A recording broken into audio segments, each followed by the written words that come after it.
Inona natao hoe faritra mando? Sokajiana ho faritra mando ireo toerana rehetra misy rano, mety ho ranomasina na ho ranomamy ary mety ho voajanahary na nataon'olombelona ihany koa. Nahoana ny zava-dehibe ny faritra mando? Satria izy ireny dia manangona sy mitahiry ny rano amin'ny fotoanany orana ka afaka mizara izany indray amin'ny fotoanany maintany. Noho izany dia manana anjara toerana lehibe eo amin'ny fiantohanany rano sy ny ara-tsakafo ho an'olombelona sy ny zava-manan'aina izy ireny.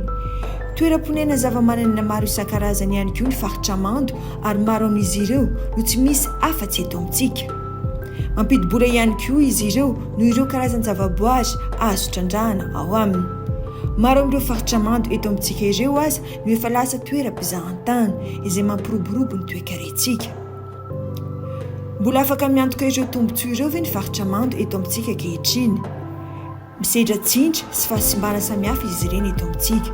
Efa mihoatra ny 800 ny faritra mando no simba noho ny fanotofana, ny loto, ny fitrandrahana tsy ara-drary ary ny fiovaovan'ny toetry ny andro. Miena dia miena araka izany fahafahan'izy ireo miantoka rano ankehitriny ka ina ny fahasahiranana ara-drano ho an'olombelona sy ny karazan-java-manan'aina. Inona ary ny tokony ho atao? Andao ary ampiasaintsika araka ny tokony ho izy ireny, ho tantanintsika ara-drarina, ho harentsika mba ho lovain-jafy. Adidiko, adidinao, adiditsika ny miaro ny faritra mando.